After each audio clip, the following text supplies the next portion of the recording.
وفيكم مننا نفس روحنا ودمنا، قلبنا بيرتاح هوام للي فعلا زينا. الكلام نفس الكلام، حتى نفس الاهتمام، عشرة مش ممكن تهون يوم من الأيام. حتى لوننا وشكلنا، يعني أنا شبهك تمام.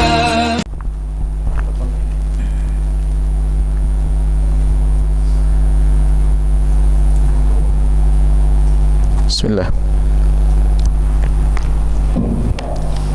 Bismillah. Assalamualaikum warahmatullahi wabarakatuh. Alhamdulillah. Wassalatu wassalamu ala rasulillah habibina sayyidina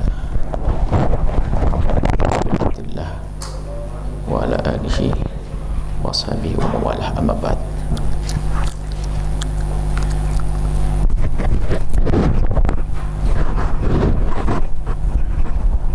Kita lanjutkan. Ada kendala di dalam dakwah.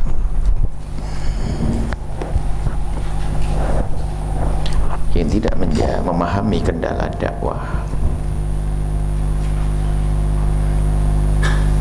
ia akan tidak mampu menerobos. Karena kendala itu harus dilewati. Dan kalau tidak mengerti kendala dakwah, mungkin dia sendiri akan jadi kendala dalam dakwah itu sendiri. Kendala dakwah yang pertama adalah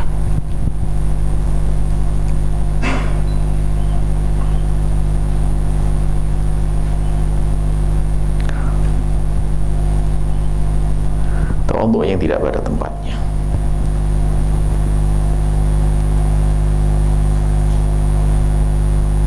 Tawadhu itu penting, harus menjadi salah satu ciri khasnya seorang ulama adalah tawadhu, tidak sombong. Tapi tawadhu gaya, tawadhu action itu menjadi tawadhu yang tidak pada tempatnya. Ini akan menghambat lajunya dakwah. Gayanya si tawadhu, tapi menjadi sebab dia tidak maju. Bisa terjadi mungkin sudah ada yang merasakan, kamu pulang ke rumah, disuruh sama kiai di kampungmu suruh ngisi.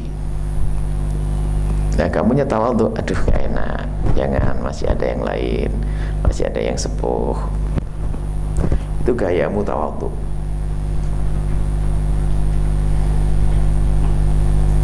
Tapi bukan pada tempatnya. Di saat gurumu menyuruhmu adalah karena beliau rindu untuk melihatmu, kesempatan untuk maju. Gara-gara kamu gak mau, alasannya masih ada yang sepuh, akhirnya mungkin tidak disuruh lagi setelah itu. Kemudian bisa terlintas hati kotormu, kiainya nunggu, kan masih ada kiai sepuh, lah tapi sepuhnya panjang umur, akhirnya kamu doain jelek, guyonannya begitu. Jadi kalau ada yang menyuruhmu untuk maju, bismillah, ini kesempatan untuk aku berlatih, mencoba diri. Ini sering, dulu waktu Buya di Cirebon juga diminta oleh beberapa tokoh untuk ngisi, itu termasuk pertama kali Buya keluar. Ya siap, tinggal bahasa saja diolah. Ya semula kita ingin menceramai, tinggal kita menyampaikan kepada beliau para ulama. Kebetulan sekali saya sudah belajar cukup lama. Kemudian hari ini kami diperintah oleh para guru untuk menyampaikan ilmu. Dan kami yakin, saya yakinnya bahwa yang di hadapan kami tidak lebih pandai dari di hadapan kami. Tapi bagi kami ini kesempatan, mumpung ada para ulama, biar ini apa yang kurang dari kami nanti bisa segera disampaikan. Ya lumayan kesempatan bagi kami untuk mencari agar dikoreksi begitu. Dan kami mohon dengan hormat kepada para guru-guru mulia kami untuk segera mengingatkan kami nanti di saat ada kekurangan. Jangan sok menasihati mereka. Ini kebanyakan di kampung itu adalah gaya santri, nggak enak. Ayo cepat ngisi di masjid. Masih ada kayak sepuh, masih ada kayak sepuh, masih ada. Nggak maju, itu bukan model kita. Suruh ngaji bismillah. Cuman adabnya jangan langsung di mimbar terbesar, minggir. Sebetulnya di At-Taqwa itu hampir setahun atau berapa bulan ya, itu hanya di teras. Biasanya di teras sebelah kanan. Kalau kita ngadep ke sana, teras sana, di teras. 20 orang, 50, 100 sampai ke belakang. Akhirnya ada permintaan sendiri untuk dibawa ke tengah. Karena sudah semakin banyak orang. Ya gitu caranya, harus punya adab, tata krama. Itu apa? Jangan tawaduk yang tidak pada tempatnya. Apalagi jangan menyuruh gurumu. Kemarin juga Buya baru ingatkan, atau memang anak belum kursus sama Buya kali. Pas hari raya itu dari mulai murokinya, tukang ininya kok kayak enggak pernah kayak enggak belajar. Kalau sudah dapat tugas itu jadikan itu tugas istimewa maksimal. Adhannya, murokinya, khutbahnya, apalagi khutbah kan tinggal baca. Kalau Buya itu baca teks itu dulu karena pengen nyenengin guru juga, itu tak kasih coretan. Kapan Buya harus berhenti itu ada tandanya, seret. Jadi waktu dia berhenti, harus berhenti. Kalau udah berhenti gak enak nanti pasti. Tak coret. Biarpun kemarin Buya kalau baca khutbah, Buya pasti ada tanda. Ada coret-coretannya. Takut kita kebablasan. Seharusnya titik, tidak titik. Kan gak enak jadinya.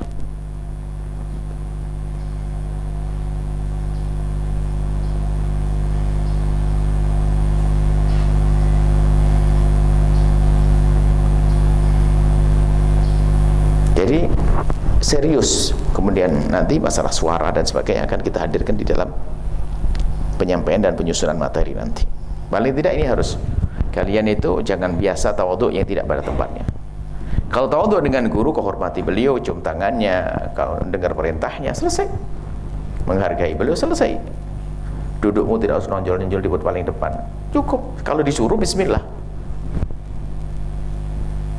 Ini ada yang banyak di kampung adalah yang biasa hidup dalam tradisi adab Jawa, adab Madura, adab Sunda, adab ini kan selalu suruh maju, masih ada kiai sepuh, masih ada kiai sepuh. Aduh, kiai sepuh panjang umur, dia makanannya bener, sehat.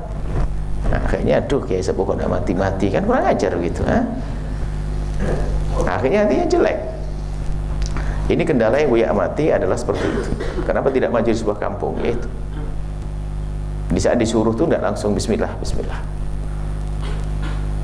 Dia tidak akan menuju rumahmu untuk menyuruhmu, mintamu, kecuali karena melihat sesuatu. Makanya Buya sampaikan, kalian ilmu ini harus kalian pelajari.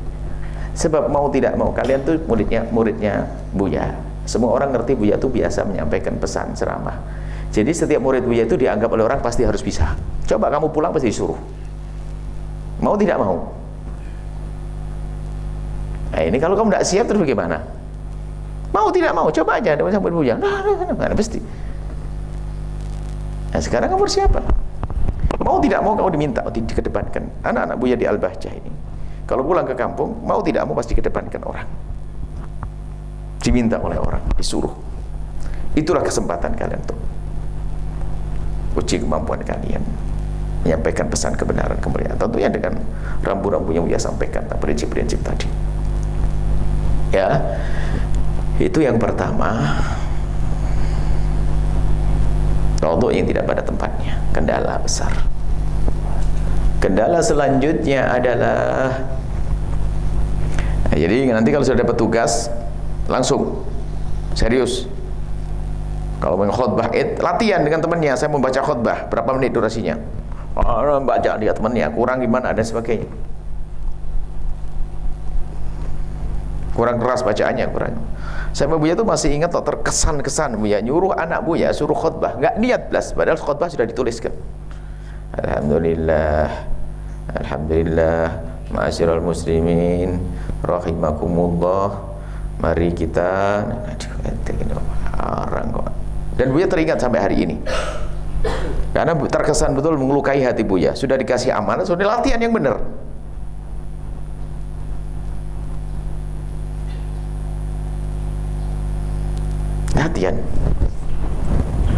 Biarpun Buya sendiri memang pernah dapat peringatan dari Habib, yang biasa latihan dalam ceramah bisa saja riak itu, pengen dipandang hebat.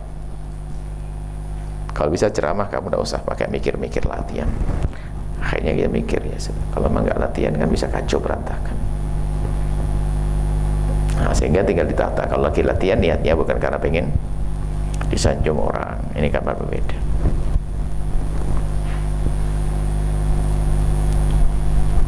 Ya.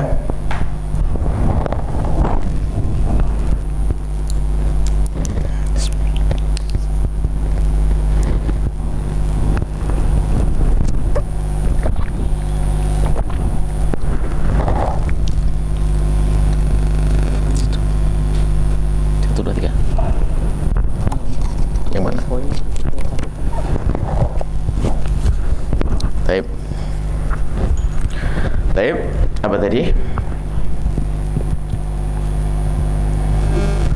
Balik. Nanti belum tahu sekarang. Kendala yang kedua adalah kadang Buya pakai bahasa guyonan biar nggak lupa. Jika ada yang nongol di pentung dalam dunia dakwah itu hasud. Jika ada yang nongol itu ustadz yang lain marah, pentung. Sehingga dengan bermacam cara, sehingga dai-dai muda itu kecil hatinya, mundur, akhirnya nggak mau berjuang lagi. Nah, kalian harus tahu bahwa ini dunia itu seperti itu. Dunia dakwah itu begitu. Kendala itu selalu ada. Tiba-tiba kamu di masjid dilarang, menyampaikan masjid dilarang dan sebagainya, padahal akidahnya sama. Ada hasud, lah hasada ka hasadil ulama.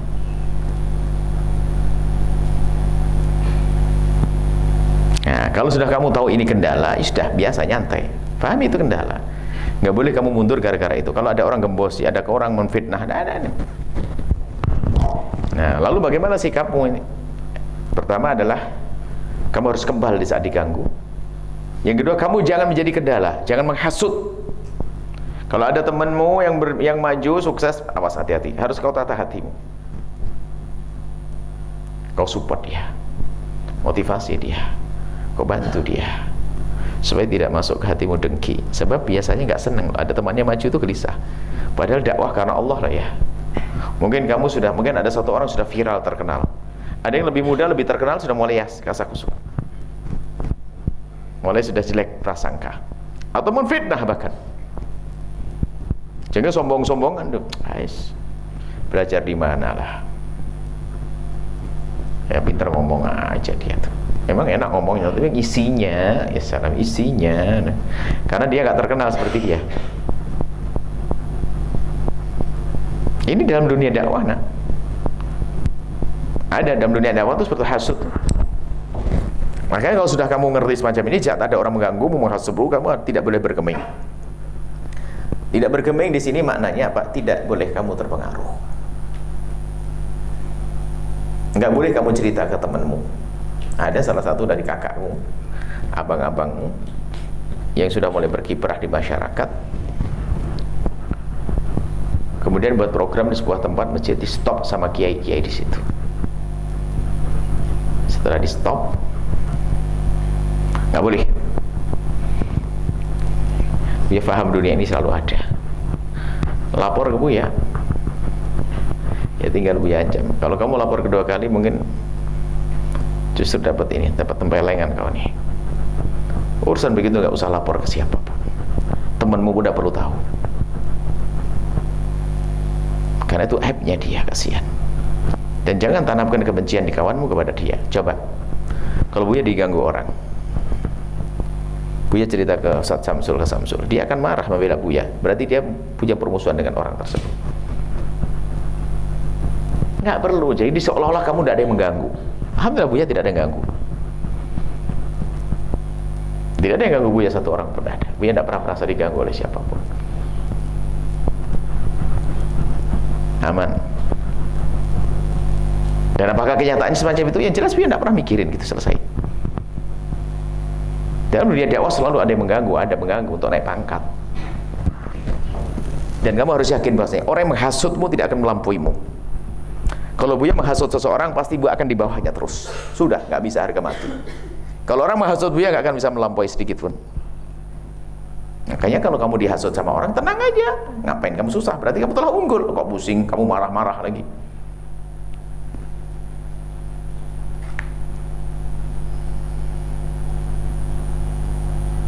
Ini, jadi kalau ada orang mengganggumu, menghasutmu, tidak senang kamu maju, biarkan. Dia akan berakhir kisahnya. Ibaratnya kalau kamu ingin mengisi di sebuah masjid, kok ternyata di masjid itu kamu dijegal sama orang, nggak boleh, pindah ke masjid lain, nggak usah menyebar viral. Wah, saya mau ceramah di masjid dilarang. Wah, Buya Yahya di stop di masjid. Nggak ada kisah itu. Biarpun dalam kenyataannya Buya hanya mengatakan, oh kalau saya tidak boleh ngisi masjid itu, alhamdulillah saya istirahat hari ini mau pijit. Itu aja, kok susah. Memang kalau sudah niat kok tiba-tiba di stop di masjid, kan dapat pahala tetap. Apalagi satu akidah dengan Buya, nggak perlu. Pengen buat pondok di sebuah tempat, tiba-tiba dilarang, ada plang, tidak boleh, Buya masuk. Enteng, tidak apa-apa, pindah tempat lain. Ternyata banyak orang lebih. Ngapain Buya pusing cerita? Media stop, jangan macam-macam. Dia ada pengen ngadu umat dengan masyarakat. Oh, gampang baper banget digigit. Wah, dakwah ini dilarang, astagfirullah. Sehingga Buya hampir tidak menemukan, tidak ada mendengar kisah. Kecuali kamu dengar dari teman lain, jangan didengar juga. Nggak akan ada, Buya tidak terganggu sedikit pun dengan apapun. Karena Buya punya prinsip. Itu bagian daripada kendala dakwah. Kalau kendala itu bukan harus saya lihat, tapi saya lewati. Paham enggak? Kendala itu dilewati, kamu lihat, kamu tidak maju. Contohnya, ada orang ganggumu, kamu fokus. Gini loh ya, kamu akan berjalan 1, 2, 3, 12 langkah ke sana. Baru kamu ambil petik buah. 2 orang sama untuk berjalan. Yang satu di saat dipanggil sama orang langsung tanya, "Hei, ada gangguan dong seperti ini."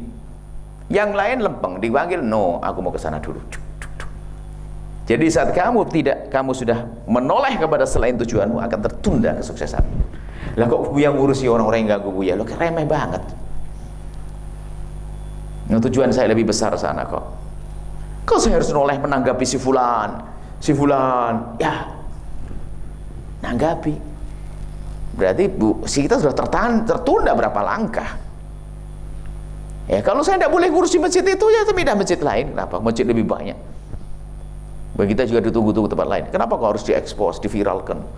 Nggak ada perlunya. Buya tidak perlu menanamkan kebencian. Pengikut Buya, pecinta Buya dengan orang itu juga nggak perlu kok. Oh, itu umat Nabi Muhammad juga kok.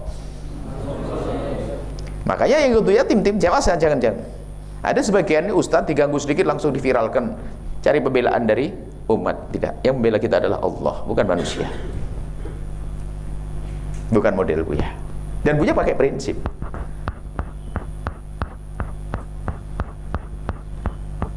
Mungkin kalau yang pernah bergaul berapa kali pondok mau berdiri harus ada pelang, nggak boleh. Tapi bagi Buya nyantai aja. Kenapa? Justru ternyata Buya yakin kalau Allah tahan di sini biasanya akan diberi selalu lebih gede. Yang diberikan adalah gede. Ternyata setelah ditutup itu kita relakan, Allah siapkan. Ternyata yang menyambut Buya di sini saja, ternyata lebih gede lagi dari yang kemarin. Selalu begitu. Ayo, kenapa kita masih bingung lagi? Prinsip dong itu, memahami. Karena kendala dakwah itu selalu ada. Lah kok gampang baper. Makanya ente kalau kamu nanti diganggu sama orang, jangan cerita ke Buya. Ngadu kepada Allah, ya Allah, itu ustadz menggangguku, ya Allah, berikan hidayah, jaga keluarganya, muliakan ya Allah, lapangkan rezekinya, gedekan pondoknya, selesai. Lo kok diganggu aja kok ini, kok seremeh banget, nggak maju orang yang gampang terganggu itu. Nabi tidak noleh, ya Muhammad, ya Muhammad. Ada perempuan tua manggil-manggil, nggak noleh. Kalau noleh hancur umat. Itu kan termasuk perempuan-perempuan tua yang mengganggu di Isra Mi'raj itu. Ada gangguan benar, mentari ini, masjid ini, kampung ini tidak bisa terima saya, diekspos Al-Bahjah TV. Wah, kamu sak kampung. Apa buahnya coba? Mereka ada yang sebagian ustadz Yang dia punya nama, dan kalau masalah kita tetap jangan gitu Ustaz, nggak ada perlunya. Jangan mengadu umat.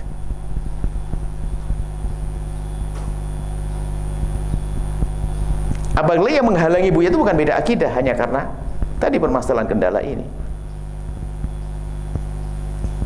Misalnya, sehingga di saat kita meninggalkan tempat tersebut, memang yang bawah datang berbondong-bondong minta maaf dan sebagainya. Loh, kan kasihan mereka.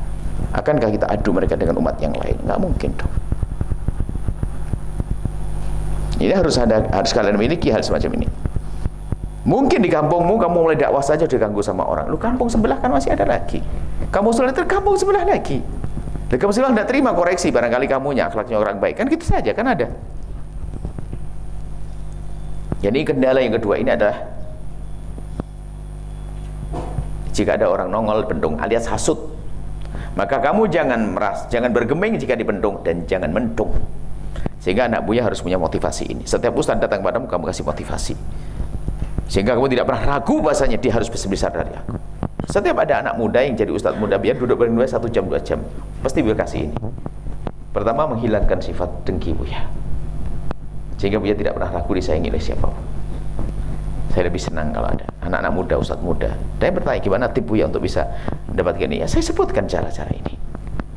Enggak Buya sembunyikan ilmu ini. Harapan Buya dia adalah bisa besar. Nah, kalau besar, di hadapan Allah saya dapat pahala juga yang ngasih motivasi saya kok. Ngapain dihalangi untuk maju? Kan dakwah karena Allah, ibaratnya di pundak kita itu adalah, di kepala kita ada beban 100 kilo. Berat. Ada orang datang mengambil 50, kan senang. Umat ini beban di atas pundak kita. Ada ustadz ingin memikulnya, kenapa kita marah? Kecuali beda akidah. Ini kan kita harus serius dalam menangani umat. Ini sama akidah. Maulidan, ada sama, tapi ternyata hasud. Hasud itu serem, kakak adik bisa musuhan loh ya tadi. Bapaknya sama, kakak adik, ustadz muda, semuanya rebutan kantin pondok. Fulus tadi. Hasudnya ustadz pasti karena urusan dunia. Lahannya terganggu tadi, lahan tahlilannya, lahan yasinannya, lahan ininya. Wah, ramai itu, naudzubillah. Sama guru Qurannya begitu. Orang hafal Quran tok, tapi nggak ngerti agama, nggak ngerti akhlak. Wah, ini lobby-lobbyan loh ya, yang biasa apa namanya? Tasmi' mendengar Quran. Ini kalau ada orang melahirkan langsung datang duluan. Nanti tasmi'nya saya aja ya. Ini teman yang lalu duluan. Kenapa dulu, ini kan bagian saya? Wah, berantem itu. Kok kamu sudah ke situ? Lah, ini berantem. Ini cerita mereka itu. Di kampung tuh kelihatannya sama hafal Quran, tapi lirik-lirikan. Ini kan jatah saya. Kenapa dia masuk ke sana? Mohon ilmunya penting, ruh akhlaknya. Baik, ini kendala yang kedua adalah hasud. Maka Buya berharap kalian menjadi motivasi, support. Mungkin kamu punya donatur yang sangat banyak, bagi donaturmu untuk membantu orang lain. Pesantren di kiri kananmu,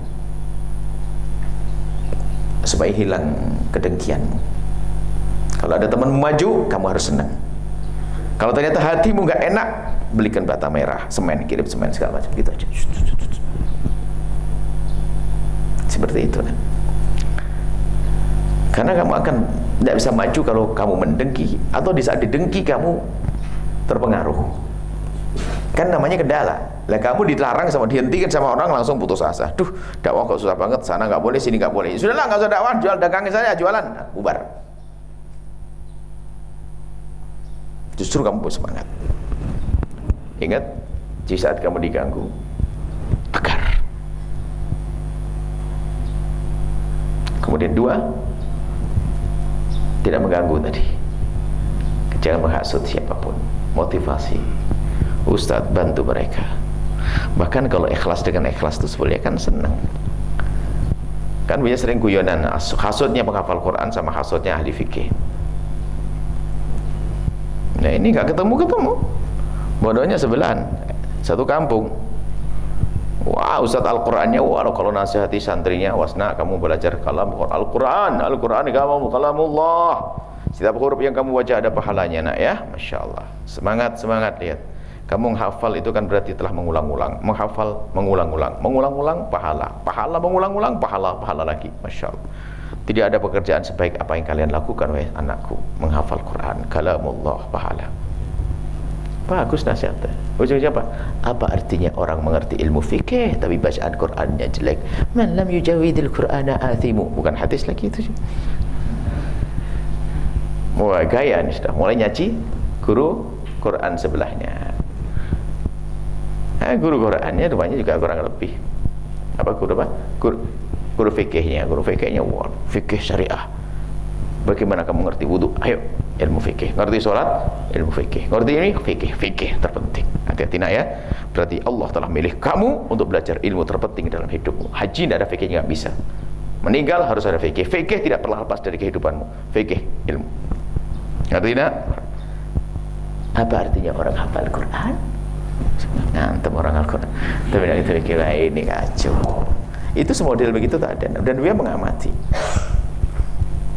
Makanya Buya kan tak borong. Maka anak Buya punya hafalan Quran, punya ilmu fikih, tak borong semuanya Buya daripada pusing-pusing gitu. Ini kan gaya hasad. Nah, sudahlah anak Buya dasarnya Al-Quran dulu, biar dia punya ilmu Al-Quran. Setelah itu fikih, tak borong. Kan omongan Buya tadi tak borong daripada ribut guyonan Buya. Ada aneh semacam itu ada. Tapi kalau orang tulus, orang ikhlas kan enak. Guru fikihnya ikhlas, guru Qurannya ikhlas, ketemu di masjid. Ngomong, Ustadz fikih, apa Ustadz Quran?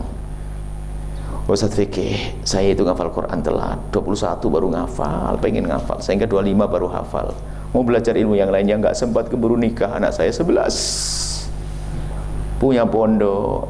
Jadi anak-anak santri saya itu Ustadz hanya ngerti Al-Quran saja, tapi tidak ngerti ilmu fikih. Ustadz tolong Ustadz dengan hormat, antum ngajar di tempat saya ya, biar anak saya ngerti fikihnya. Ustadz fikihnya berkata, Ustadz, ntar dulu Ustadz. Kebalikannya Ustadz, saya itu hanya belajar fikih, lupa nggak beneri ilmu Al-Quran saya, bacaan saya belepotan. Saya kalau sudah jadi imam dimanapun paling takut Ustadz. Makanya santri saya pun juga Al-Qurannya nggak bener. Oke Ustadz, saya boleh ngajar tempatmu, tapi syaratnya antum ngajar tempat saya Al-Quran. Gimana Ustadz? Wah, cakep, itu baru bener. Saling merendahkan. Di masyarakat yang ada saling merendahkan, bukan menjadikan orang itu pelengkap bagi dirinya. Karena tidak cerdas. Kalau cerdas kan pelengkap, lumayan. Guru Qurannya muridnya diajari dan pasti nanti ada ilmu yang kalian tahu, Buya tidak tahu. Gara-gara ustadz lain yang ngajari kamu. Ini masalah hasud di wal hasad kasatil ulama. Hasudnya ulama itu serem banget. Kalau hasudnya pedagang, seorang pedagang nggak senang dia maju, hasud. Minggu depan itu bisa akur. Kenapa? Ada barang bagus, cuman 1 truk harus beli semuanya. Saya nggak kuat beli. Yang bisa hanya dia. Telepon Pak Haji, bisa yuk kita beli barang. Ketemu, nggak hasud-hasudan lagi. Tak taunya besok besanan. Itu kalau hasudnya dunia sederhana, tapi hasudnya dalam dunia ilmu sampai masuk neraka. Dendamnya luar biasa, hati-hati. Hasud ya ustad. Makanya tidak besar-besar dakwahnya. Sudah mondoknya kecil, marah terus. Marah itu, ya karena hasud sana, hasud sana. Maka kalian tidak boleh menghasut. Jika kamu dihasut, yang tegar. Makanya Buya, kalian kan tidak pernah tahu ada yang menghasut Buya. Kan tidak ada menghasut Buya, karena Buya tidak pernah mikirin itu semuanya. Ternyata ngasih tempat sampai tidak bisa nerima. Ya ngasih tempat di Tasik. Di daerah mana nih? Tasik. Saya turun dikit, ada mana? Ciamis. Ciamis itu ada beberapa tempat dikasihkan, Buya belum lihat. Tasik ini ada orang ngasih tanah, belum Buya lihat. Sampai hari ini belum Buya lihat. Kebetulan satu orang nih, orang Tasik pun dia tak tahu. Orang Tulungagung, orang Tasik sukses di Tulungagung, yang bangunin pondok Buya di daerah Jawa Timur itu kan orang Tasik. Ada beberapa pondok dibangun orang Tasik di Jawa Timur. Dia punya tanah di sini, di Tasik. Sudah dikasih untuk Buya, tapi sampai sekarang belum Buya lihat. Belum Buya lihat di mana tempatnya. Allah Allah. Ada tahu dari Tasik? Nggak ada yang tahu tempatnya. Mana para pengurus bayangkan, terlalu banyak orang baik. Kenapa kita pusing rebutan aja, berantem? Kok neraka dicari? Awas, hati-hati. Anak Buya tidak boleh hasud. Di masyarakat seperti kakak adik jadi musuhan tuh sama ustadz tetangga. Makanya jangan, hati-hati. Kalau kamu duduk sama penghasut, kamu akan ke bawah.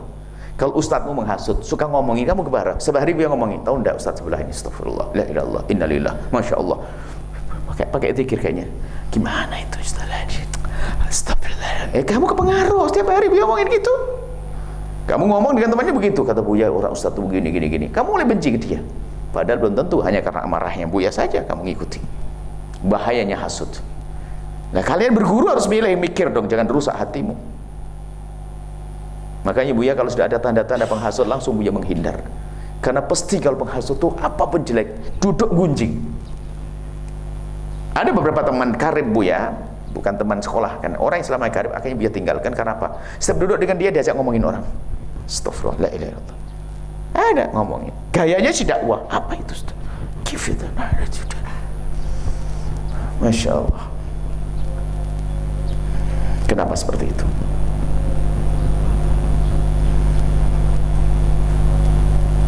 Hasud ya, tolong ya anakku ya, jauhi hasud, merugikan kalian, tidak akan maju dakwah kalian. Orang yang menghasut tidak akan melampaui yang dihasut selamanya. Mana mungkin? Nggak mungkin.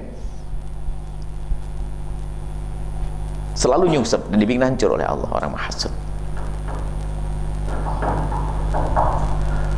Allahumma salli ala Sayyidina Muhammad wa ala ali Sayyidina Muhammad. Allahu Akbar, Allahu Akbar, Allahu Akbar, Allahu Akbar. Asyhadu an la ilaha illallah. Asyhadu an la ilaha illallah. Asyhadu anna Muhammadan Rasulullah.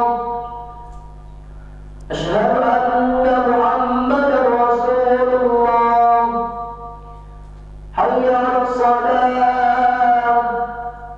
Hayya 'alas salat. Hayya 'alal falah. Hayya 'alal falah. Allahu Akbar, Allahu Akbar. La ilaha illallah.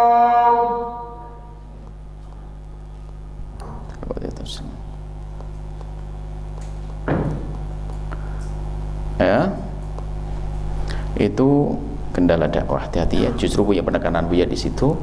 Kenapa? Ajari. Buya selalu mengajarkan dalam ajaran doakan orang lain. Ustaz-ustaz di kiri kanan tempat. Suka atau tidak suka, ya Allah, semoga pesantren Ustaz sampai ke rumahku berjaya. Allah makmurkan dengan santri yang soleh. Semoga banyak donatur yang datang. Terus kamu gempur hatimu dengan panjatan doa. Dan kamu sering mendengar, Buya tidak pernah mendoakan kejelekan kepada siapapun, guru-guru di samping. Bahkan guru yang mengganggu Buya sekalipun tak doain. Kita ingin sukses, kita berjaya di akhirat. Rugi kalau kamu mulai menghasut, hati-hati, kerugian yang besar. Hasadnya ulama, hasudnya ulama. Sehingga setelah hasud masuk namanya menggunjing, ghibah. Sehingga Imam Ghazali mengingatkan la hasad hasad ulama. Setelah itu apa? Al-ghibah faqihatul fuqaha. Camilannya ahli fikih itu adalah gunjing teman sini rendah. Hati-hati. Itu nasihat Imam Ghazali, waspada ya. Sok nyalahkan tuh, astagfirullah, nanti dakwah kok model gitu tuh. Ini udah gini. Apaan tuh ya Allah, oh setiap hari gunjing, majelis gunjing. Biarkan mereka tenggelam dalam kegelapan, kebusukan itu. Kita akan menghindar dengan motivasi dakwah ini. Baik. Ada buku motivasi dakwah yang belum sempurna, seharusnya dimiliki kalian paling tidak fotokopinya ya. Baik. Ini singkat dulu, nanti ada pembahasan tentang hikmah itu seperti apa sih. Ini ada beberapa, kalau dalam motivasi dakwah buku Buya ada 11 poin yang prinsip itu meyakinkan ini harus jadi contoh dan sebagainya. Ini tidak sengaja Buya hadirkan karena intinya saja dulu. Baik. Kemudian ini ada panjang. Mungkin di sini dulu ada pertanyaan sebelum kita masuk pembuatan materi. Ayo.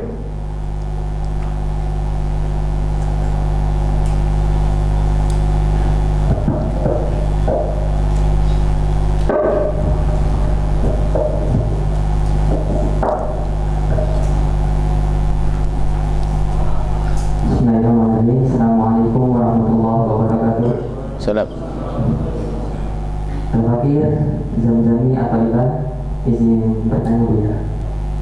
Ini perihal tawadhu yang salah Buya. Ini ada teman cerita, ya dia tuh bapaknya dekat sama ya pemilik kayak misalkan tablik akbar kayak gitu. Nah, ketika yang pemilik tablik akbar itu tahu bahwa dia mondok di Buya, nah itu nyuruh dia buat ceramah di tablik akbar. Tapi kata teman saya itu bilangnya, oh maaf, saya belum diizinin sama Buya buat ceramah. Nah, apakah kayak gitu tuh salah? Apa benar? Apa salah benar? Apa gimana Buya? Salam. Ya, setelah hari ini sangat salah. Mungkin hari kemarin ente belum ngerti cara dakwah dan sebagainya, mungkin sah. Tapi setelah hari ini nggak mungkin. Kan kamu tinggal nata akhlakmu semuanya, kan sudah ada motivasi dakwah. Setelah hari ini nggak ada. Buya sudah izinkan kalian dengan catatan, termasuk penyusunan materi nanti ada. Ya, itu adalah termasuk kendala. Padahal itu kesempatan emas kan. Dan nanti ada junior, pendatang baru dalam dunia dakwah ini nanti harus ada catatan-catatan yang menarik. Nanti kita buat kerangka-kerangka. Nanti insya Allah kita bahas setelah ini. Sehingga kamu tidak usah khawatir nanti. Ada perencanaan itu ada. Nanti Buya bimbing, nanti begitu mudah.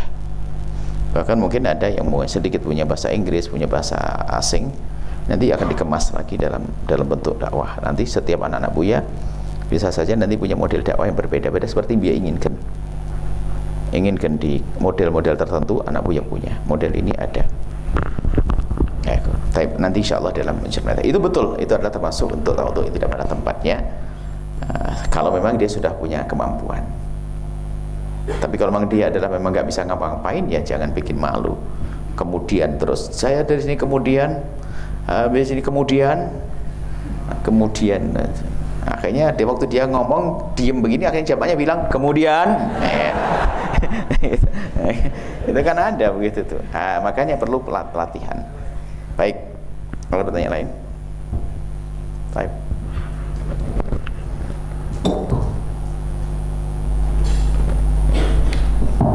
Assalamualaikum warahmatullahi wabarakatuh. Waalaikumsalam warahmatullahi wabarakatuh. Saya bertanya Buya tentang kendala dalam dakwah. Contoh misalkan ada seorang santri yang sudah mulai berkiprah di masyarakat, disuruh untuk mengisi pengajian di masjid, akan tetapi ada ustadz lain yang menghasut sampai ustadz tersebut menyebarkan gitu fitnah kepada masyarakat bahwasanya santri yang mulai berkiprah di masyarakat ini gini-gini, disebarkan kejelekannya. Nah, apakah si santri yang dihasut tersebut harus ataupun cukup diam ataupun harus menyampaikan juga ke masyarakat bahwasanya, oh maaf, saya tuh orangnya tidak gini-gini, yang disampaikan Ustadz Bualan itu tidak benar. Apakah itu benar? Terima kasih. Kalau kamu benar, Allah yang membelamu. Allah yudafi'ul ladzina amanu. Allah yang yudafi'ul ladzina amanu. Kalau kamu tidak benar, ngapain juga kamu bela diri? Nggak perlu kamu membela fitnah-fitnah yang dihembuskan. Karena kadang-kadang yang kamu kasih tahu itu ternyata tidak tahu fitnah itu. Yang semula tidak tahu menjadi tahu. Tidak semua jamaahmu itu mendengar omongan dia. Sudah terlanjur kamu ngomong, tak tanya, oh jadi tahu, semula tidak tahu. Memang Buya tidak punya app, banyak app Buya, disebar sana sini juga ada kok. Tapi oh ya biarin saja. Allah yang menenggelamkan fitnah itu seorang-orangnya. Biarpun Buya doain semoga jangan dihilangkan. Enggak ada, kenapa pusing? Berarti kamu kurang kebal dong. Biarkan seperti itu, tetap istiqomah. Sebab ada orang itu senyum saja, kan orang melihat kamu. Akhirnya dengan wibawamu, dengan kebijakanmu, dengan tenangmu, itu malah membalik orang. Oh yang nggak benar dia. Nggak perlu gampang. Memang Buya tidak punya pengalaman begitu tuh. Ya tidak usah. Jadi tetap saja, oh masya Allah. Kecuali ada jamaah yang bertanya, Ustaz, apa betul antum mesti masya Allah? Kalau bicara kejelekan saya, Bu, lebih banyak dari yang ceritakan orang tersebut. dan terima kasih saya telah diberitahu, semoga Allah mengampuni. Akan tapi sesuai dengan kesadaran saya tidak seperti itu. Dan mungkin orang itu, jangan salahkan juga orang itu, mungkin orang itu dengar berita dari orang lain yang gak jelas. Ibu jangan benci dia juga ya, malah digituin kan habis hatinya orang. Ibu jangan benci, mungkin orang itu juga kena informasi yang salah seperti ibu dengar. Maka ibu jangan musuh ustadz itu, saya cinta kok ke dia. Balasannya begitu, mau apa besok? Nah itu harus kecerdasan. Mau lebih cerdas dong, setan cerdas kok kamu tidak cerdas. Selesai, tidak perlu gampang. Makanya tidak pernah Buya melarang. Kan beberapa waktu yang lalu ada ustadz-ustadz yang dari luar Jawa dan sebagainya mengkanter, membela Buya. Turunkan semua videomu. Saking cintanya Habib Ali, handuan cinta Buya, ini cinta Buya, cinta. Mau ada perkataan Buya kan ada orang menyerang Buya, tidak turun semuanya. Yang bela Allah adalah, yang bela Buya adalah Allah, bukan kalian. Nah, karena bukan tambah baik hal-hal semacam itu. Kalau kalian membela guru Buya, membela kawan Buya sah, tapi kalau membela diri ya nggak boleh. Ini murid Buya benar ingin membela Buya, tapi Buya punya inisiatif berbeda. Cuman kalau Buya membela guru Buya sah, tapi guru Buya nggak pernah membela diri. Buya tidak pernah membela diri. Kalau kamu membela misalnya sebuah tempat, ya sah. Ada orang memfitnah Buya begini, kamu tidak tahu. Tapi cara membelanya pun juga arogan. Membela dengan cara yang benar dong.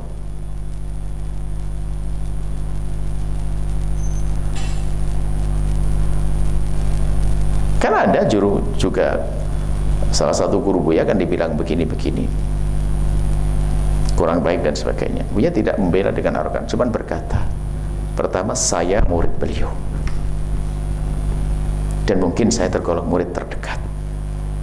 Saya dengan beliau bertahun-tahun, dan alhamdulillah mata saya ditutup dengan apa yang Anda ceritakan. Saya syukur kepada Allah, saya tidak melihat itu semuanya. Semoga Allah mengampuni saya. Selesai. Dengan bahasa yang santun itu mikir, ini 8 tahun, 10 tahun nggak ngelihat apa-apa. Nah, kan mikir orang yang cerdas. Nggak usah, kurang ajar kau, kurang terkutuk. Ada. Cerdas itu penting, nak. Cerdas itu penting. Membela itu dengan cara membela guru pun cantik, wibawa dong. Cukup saya mengatakan, saya muridnya, selesai. Bahkan di saat rombongan guru-gurunya dianggap tidak ilmiah dan sebagainya, kemarin itu waktu yang lalu coba mengatakan, kalau Anda percaya dengan ilmu saya, silahkan percaya, itu ilmu saya. Dan dari mana saya ngambil? Dari guru saya, selesai. Anda katakan guru saya tidak ilmiah, suka-suka. Yang jelas saya ngambil dari ilmu guru saya, selesai. Mau ngomong apa ya? Selesai, sederhana. Kecuali Anda sudah tidak percaya dengan saya, permasalahan Anda dengan saya, sudah selesai. Gitu loh, jadi jangan gampang emosi. Ini termasuk pertanyaan penting supaya ngerespon itu tidak dengan kebodohan. Hari ini lihat berantem gara-gara respon bodoh. Wah, ini membela sampai kiamat tak perjuangkan. Sampai kiamat. Palestina sana sekarang. So amat itu, jangan jago-jago berantem, jago perang, jago ini. Masih lebih hebat dengan ketenanganmu tuh, menjatuhkan mereka yang suka teriak-teriak. Lebih hebat.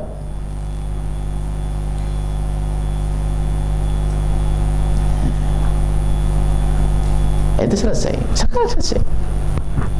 Kalau kamu tenang, bisakah dia menggoyang kamu? Nggak bisa. Yang katanya suara selantang dunia itu, dia nggak bisa goyang kamu karena kamu wibawa betul, berbobot. Kamu jadi receh, komentar sana, komentar sini kan. Tinggal senyum dong. Masya Allah, syukran, jazakallah. Habis ini orang-orang. Itu anak-anak Buya, jangan gampang baperan loh. Teriak-teriak sana sini. Ada apaan itu? Nanti ada dalam cara dakwah, nanti ada. Ada lagi pertanyaan satu lagi, kita baru masuk tentang penyusunan materi. Bismillahirrahmanirrahim. Assalamualaikum warahmatullahi wabarakatuh. Salam terkatuh. Apa bisa bertanya, bagaimana cara menghadapi orang yang ingin berjuang kepada kita, tapi contohnya seperti ini. Contoh ada orang yang terkenal sudah viral YouTuber, dan dia ingin berjuang dengan hartanya, tapi kita sudah mengetahui bahwasannya konten-kontennya itu kurang layak. Dan bagaimana, apakah kita menerimanya atau bagaimana? Dia juga ingin menjadi sesepuh untuk di pondok kita, sekolah masjid. Waalaikumsalam. Semuanya perlu kecerdasanmu dalam tangkap hatinya. Adapun hartanya bisa diarahkan lebih baik, banyak seperti itu. Dia masih konvensional dan ribanya banyak. Lalu dia mengatakan, "Bu, ya gimana kalau bunga bank saya ini saya kirim ke pondok untuk pembangunan pondok?" Tadi luncur datang. Buya hanya mengatakan, "Haji tahu enggak, waktu Pak Haji ingin menghantarkan bunga bank ke pondok itu, Allah menggerakkan hati Pak Haji pengen sambung dengan pondok. Tolong syukuri makna ini." Paham Haji? Berarti Allah memilihmu.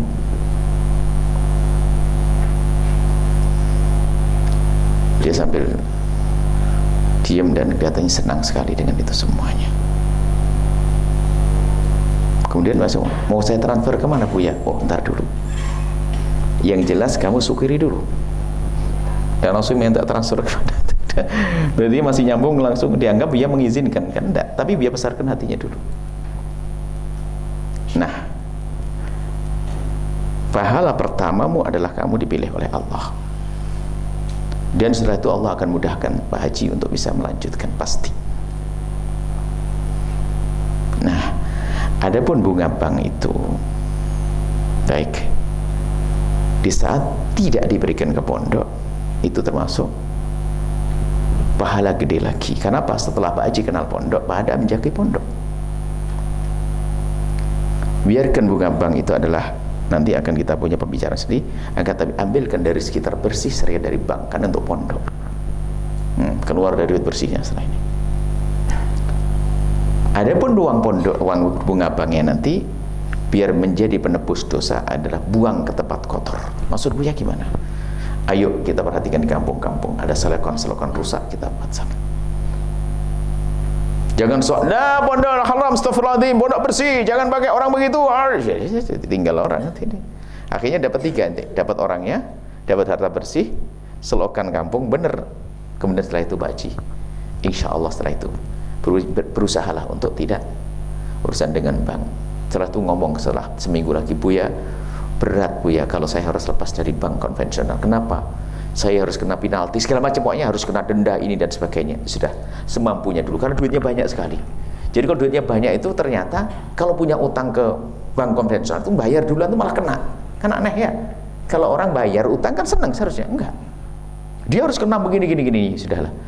Dia sudah bayar sesuai dengan, jadi maksudnya itu adalah dia kan dalam bisnis kan pinjam di bank. Maksudnya dia ingin tobat, mau ditutup di bank itu. Malah kena denda. Jadi bayar lebih cepat itu kena denda. Aneh, wah itulah makanya. Akhirnya sudahlah Pak Ada, saya tapi berjanji Pak Haji jangan nambah utang lagi. Siap ya. Kalau berurusan bersyariah, siap ya. 10 tahun baru gul dia. Syukuran nangis langsung jadi gedung. 10 tahun pengen lepas. Pelan sampai lepas. Waktu lepasnya girang yang luar biasa. Dunia hartanya jadi bersih. Maksudnya jangan sok banget, pemabuk dan sebagainya sambut, tapi pelacur. Datang ada pelacur macam-macam. Tapi ambil hatinya. Waktu dia datang kepadamu itu karena nilai baiknya. Makanya Buya kan selalu dalam hikmah Buya, biasakan matamu itu mata positif. Kalau matamu tuh kau penuhi dengan pandangan positif, negatif akan sembunyi hilang nanti. Jadi kalau lihat orang selalu lihat sisi positifnya, bukan negatifnya. Pelacur mau datang ke pondok mau ngapain? Mau ngerusak? Ya enggak, dia pengen bergabung buat baik. Orang mau bergabung lah kok ditakut-takuti. Cuman caranya menjauhkan dari keharamannya itu adalah kelihayanmu nanti, dan berbeda-beda antara orang dengan orang. Berbeda-beda. Seperti itu.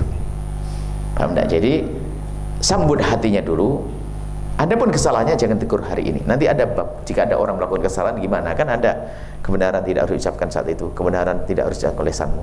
Ini ada, nanti ada. Gimana kalau orang salah itu gimana saya mengingatkan dia? Prinsipnya ada dua. Tidak harus saat itu, tunggu waktu yang tepat. Tidak harus dengan lisanmu. Mungkin dengan orang lain atau dengan surat cinta dan sebagainya. Ini berlaku pada siapapun. Masih panjang seni. Makanya ini kalau waktunya mepet sekali ini, diklat ini tidak akan tuntas. Masih panjang diklat ini. Kalau pengen tuntas ada bab selanjutnya.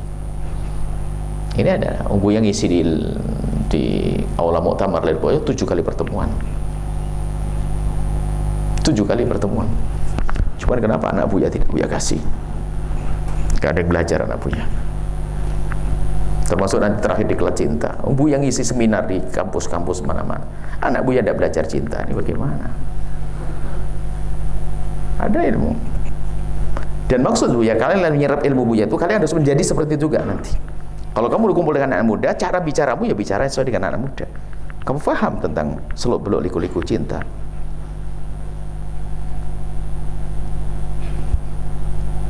Tapi diajari yang benar dalam bercinta, kan begitu nanti ada rambu-rambunya. Kalau nggak punya rambu-rambu, salah sesat dalam bercinta. Rambu-rambu itu penting, nanti insya Allah dihadirkan. Baik, jadi begitu, tolong jangan bikin orang lari. Ada orang yang, ya Rasulullah saya punya kebiasaan begini, mabuk. Sudahlah, yang penting kamu dekat dengan aku aja. Dan satu aku minta, kamu jangan bohong ya, kita aja deh ya. Oh, kirain sama Nabi dimarahin saya, cuma engkau tidak bohong. Siap, mau tidak bohong aja kan gampang, ya kan? Keluar dia, mau mabuk, ingat Nabi. Nanti kalau ketemu Nabi saya ditanya gimana, kan nggak boleh bohong. Nggak jadi minum deh. Kan gitu, padahal Nabi tidak melarang minum. Kamu jangan bohong, gitu saja. Akhirnya mau minum, nanti saya ketemu Nabi ditanya lagi. Nggak, gitu ya. Karena Nabi hanya ngomong jangan bohong. Nah, itu kecerdasannya cara. Cuman bukan teksnya begitu, tapi keindahan di dalam kamu menangkap orang itu penting. Tajahul dengan masawiknya itu penting. Pura-pura tidak tahu dengan pelanggaran-pelanggarannya. Buya tahu istrinya itu jarang pakai kerudung, Buya itu tidak pernah Buya bahas kok. Tapi orangnya berjuang. Ternyata telah terungkap memang dia sudah lama nyuruh istrinya belum sadar-sadar. Loh kan, masa Buya tegur kan malu. Buya pura-pura tidak tahu. Jadi kerudungan kalau mau Buya saja. Tapi masih mau nemu dia kan masih ada poin. Dan dukung suaminya berjuang kan poin. Dia janjikan tunggu aja suami istrimu suatu ketika. Sekarang sudah rapat, solehannya banget. Dulu kerudungan kalau ketemu Buya saja. Tapi Buya ngerti sebetulnya, dikasih tahu sama Buya, istrinya belum kerudungan. Buya, biarin apa? Nanti kan kerudungan sendiri. Langsung Mbak Haji, sudah dapat dengan Buya, harus semuanya baik. Istrimu kerudung. Sok banget nih.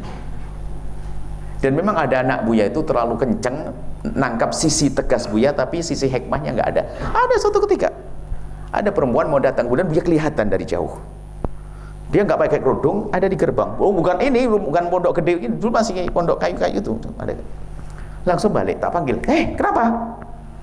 Ngadep Buya. Terus kan nggak pantas Buya pakai itu. Nah, sini. Panggil. Tak panggil. Kenapa tadi balik Ibu? Iya, kata muridnya Buya nggak boleh, katanya baju kami begini. Siapa bilang? Dia nggak ngerti kok. Ngadep sini apa-apa. Nah, insya Allah. Cuman Buya kasih pembahasan tapi belum tuntas. Saya nggak ada banyak waktu, tapi saya panggil lagi nanti insya Allah ya, minggu depan kesini lagi. Minggu depan pakai apa? Kerudung. Sudah beda, nggak usah ngomong macam-macam. Kerudung malu sendiri dengan Buya, sudah. Makanya jangan cok banget kamu tuh merubah. Ini anak Buya dan masih ingat ya. Buya anaknya masih ingat, usah disebut. Dan memang tegas dia sok dengan Buya langsung protek. Tapi ada yang berlebihan jaganya itu. Jadi kalau ada perempuan foto dengan Buya, ya kan? Jadi langsung dia di tengah jaga Buya, tapi dia nempel. Terus maksudnya ente ini jaga gimana? Ente lebih selamat di surga gimana dari Buya? Jadi Buyanya dijauhkan dari perempuan, dianya ada atau tidak? Ini kan maksudnya menjaga itu bukan begitu bicara Pak Baji. Yang gini. Tapi enggak, dia langsung jarak Buya. Dipikir Buya jaga kayak dari penjahat mau nusuk Buya. Ini masalah kehormatan. Nih, ini nempel. Ini kacau ini. Maksudnya ini dianya aman kalau dia nempel. Nah, ini perlu kecerdasan juga di dalam menyelesaikan masalah. Banyak keunikan. Makanya belajar cerdas itu penting, peka. Makanya Buya setiap pertanyaan itu kamu jawab. Kalau kamu coba mencermati setiap jawaban Buya itu meraba-raba di balik manusia yang bertanya, bukan pertanyaannya. Saya menduga mengarang siapa dia. Buya akan membaca di belakangnya itu ada apa. Makanya pertanyaan jawaban Buya kadang-kadang lama banget karena belum ketemu sampai di sana tuh. Selalu begitu kalau Buya jawab. Nggak bisa Buya jawab sepintas halal haram. Pasti ada sesuatu. Karena nggak mungkin pertanyaan itu muncul begitu, pasti ada sebabnya. Nah sebabnya tak raga-raba. Gitulah. Nah seperti itu. Makanya itu hikmah itu seperti itu. Maka Buya pengen anak Buya itu kalian sering dengar cara Buya menjawab. Sering dan strategi. Tiba-tiba Buya ngomong yang lainnya seolah-olah, tapi tidak. Oh di balik itu ternyata yang akan dibicarakan di dalamnya sesuatu yang Buya bahas seolah-olah itu selain daripada pembahasan. Nah itu begitu selalu. Makanya Buya tidak langsung spontan jawab. Sehingga kadang-kadang itu intinya itu ketinggalan. Setelah selesai ditutup, baru ingat astagfirullah. Nyesel ya. Makanya cerdas itu penting. Cerdas maksudnya adalah peka. Bukan cerdas menghafal, bukan peka. Jadi kadang orang menjawab ada usulul hakim, ngerti balaghah kan? Pertanyaan ini jawab lebih ya soalnya kan ilahillah. Ya jangan dibilang wah itu kecil, kahillah itu bulan itu kalau tanggal 1 kecil, tanggal gede, bukan itu. Qul huwa qul ya mawaqitul linnas, ya ada lain yang perlu dibahas. Kadang pertanyaan ini itu tapi Buya menjawab yang lainnya. Nah, seperti itu ya. Ini kecerdasan. Nah, maka anak Buya itu berlatih. Setelah mendengar begini selalu akan berlatih. Makanya yang tidak pernah dengar tanya jawab Buya itu pasti ketinggalan. Bukan sekedar jawabannya. Kalau jawabannya justru kamu bisa saja ngeritiki. Ternyata fikih Buya ada yang kurang. Sah. Ada anak-anak Buya ngeritiki Buya. Tapi cara itu yang tidak semua memiliki. Itulah nah. Cara menjawab apalagi dunia fikih. Fikih itu ada muqaddimah, masalah ijtimainya, masalah sosiologinya, masalah psikologinya, masalah ini Ustaz. Baik, yang lain.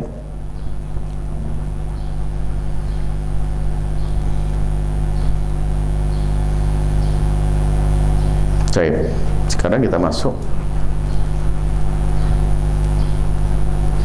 puasa hari ini. Soem, mafisom. Apa ya Pak? Makan dulu atau istirahat dulu saaten? Nanti acara sesepuh jam berapa?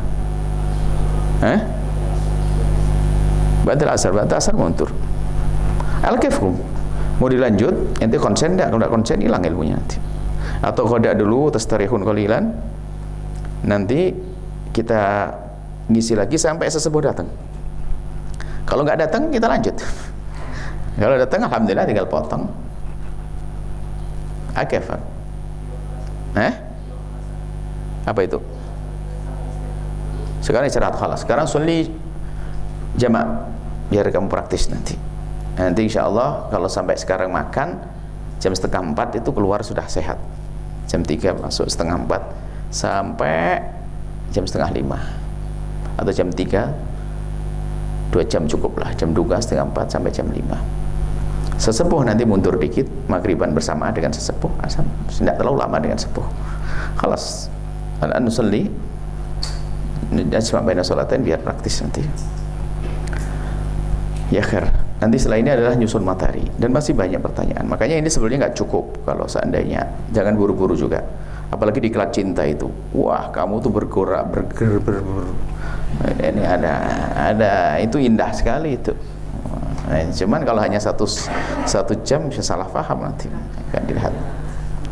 Tapi insyaallah semoga Allah berikan ilmu manfaat, keikhlasan dalam berjuang. Al-Fatihah.